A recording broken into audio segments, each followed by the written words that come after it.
गांव के किनारे एक टूटी हुई झोपड़ी में रामू अपने परिवार के साथ रहता था।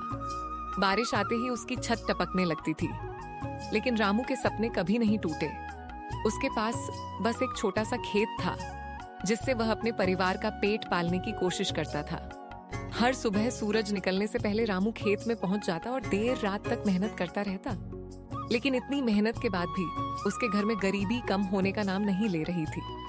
रामू की पत्नी सीता बहुत समझदार और शांत स्वभाव की थी। वह हमेशा अपने पति का हौसला बढ़ाती रहती। उनका एक छोटा बेटा था, मोहन। मोहन सरकारी स्कूल में पढ़ता था और पढ़ लिख कर बड़ा आदमी बनना चाहता था। एक रात तेज बारिश हो रही थी। झोपड़ी की छत से पानी टपक रहा था। मोहन एक कोने में बैठा अपनी किताबें बचाने की कोशिश कर रहा था। तभी उसने धीरे से पूछा, पिताजी, क्या हमारा घर कभी पक्का बनेगा? रामू कुछ पल चुप रहा। उसकी आंखों में दर्द साफ दिख रहा था। फिर उसने मुस्कुराकर कहा, हाँ बेटा, एक दिन जरूर बनेगा, बस भगवान और मेहनत पर भरोसा रख। अगली सुबह रामू खेत पर पहुंचा तो उसकी फसल आधी बर्बाद हो चुकी थी। रात की बारिश के साथ तेज हवा ने खेत खराब कर दिया था। वह मिट्टी में घुटनों के बल बैठ गया। उसकी आंखों में आंसू आ गए। तभी गांव का अमीर जमींदार वहां आया। उसका नाम भानु प्रताप था। वह हमेशा गरीब किसानों को नीचा दिखाता था। उसने रामू को देखकर हंसते हुए कहा, कितनी बार कहा है खेत बेच दे, तेरे बस की खेती नहीं है। रामू ने सिर झुकाकर जवाब दिया, मालिक, यही खेत मेरा सहारा है। जमींदार बोला, सहारा नहीं, बोझ है। तेरी गरीबी कभी खत्म नहीं होगी। इतना कहकर वह चला गया। रामू पूरे दिन खेत में मेहनत करता रहा। शाम को जब वह घर लौटा तो उसके हाथों में छाले पड़ चुके थे। सीता ने उसके हाथों पर तेल लगाया और बोली, इतनी चिंता मत करो, बुरा समय हमेशा नहीं रहता। लेकिन रामू अंदर से टूट चुका था। कुछ दिनों बाद गांव में सूखा पड़ गया।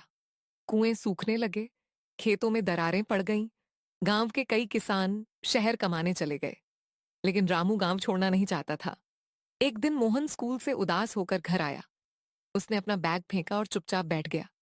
सीता ने पूछा, क्या हुआ? मोहन रोते हुए बोला, स्कूल में सब बच्चे मेरा मजाक उड़ाते हैं। कहते हैं कि गरीब किसान का बेटा कभी बड़ा आदमी नहीं बन सकता। रामू ये सुनकर अंदर तक टूट गया। उसने बेटे को अपने पास बैठाया और कहा, सुन बेटा, गरीब होना शर्म की बात नहीं है। मेहनत छोड़ देना शर्म की बात है।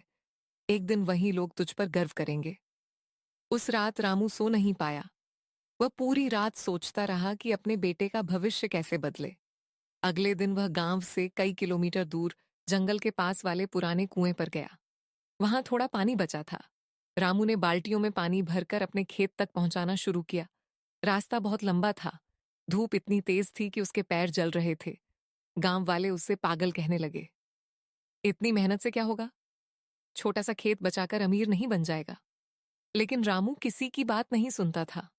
हर दिन सुबह से शाम तक वह पानी लाता और खेत में डालता। धीरे धीरे उसके खेत की मिट्टी फिर से नरम होने लगी। छोटे छोटे हरे पौधे निकलने लगे। एक शाम मोहन अपने पिता के पास खेत पर आया। उसने देखा कि रामू थककर जमीन पर बैठा है। उसके कपड़े मिट्टी से भरे हुए थे। मोहन ने कहा, पिताजी, आप इतना क्यों करते हो? रामू मुस्कुराया और बोला, क्योंकि मैं चाहता हूं कि तुझे वो जिंदगी मिले जो मुझे कभी नहीं मिली। यह सुनकर मोहन की आंखें भर आईं। दिन बीतते गए। पूरे गांव के खेत सूख चुके थे, लेकिन रामू का खेत धीरे धीरे हरा होने लगा। गांव वाले हैरान थे। एक दिन जिला अधिकारी गांव में आए। उन्होंने रामू का खेत देखा और पूछा, जब सबकी फसल सूख गई, तब तुम्हारी कैसे बची? रामू ने कहा, साहब, मैंने उम्मीद नहीं छोड़ी। अधिकारी उसके काम से बहुत प्रभावित हुए। उन्होंने रामू की मेहनत की कहानी अखबार में छपवा दी। धीरे धीरे आसपास के गांवों में भी रामू की चर्चा होने लगी। लोग उससे खेती सीखने आने लगे। कुछ महीनों बाद फसल तैयार हो गई। इस बार रामू की फसल पूरे इलाके में सबसे अच्छी थी। व्यापारी खुद उसके घर आए। उन्होंने उसकी फसल बहुत अच्छे दाम में खरीदी। पहली बार रामू के हाथ में इतने पैसे आए थे। घर लौटते समय उसने बाजार से मोहन के लिए नई किताबें खरीदी, सीता के लिए साड़ी और घर के लिए राशन। जब मोहन ने नई किताबें देखी तो वह खुशी से रो पड़ा, पिताजी, अब मैं भी खूब पढ़ाई करूंगा। रामू ने बेटे के सिर पर हाथ रखा। तू पढ़ लिख कर बड़ा आदमी बनेगा बेटा। धीरे धीरे रामू की जिंदगी बदलने लगी। उसने अपनी झोपड़ी की जगह छोटा सा पक्का घर बनवाया। गांव वाले जो पहले उसका मजाक उड़ाते थे, अब उसकी इज्जत करने लगे। लेकिन रामू कभी घमंडी नहीं बना।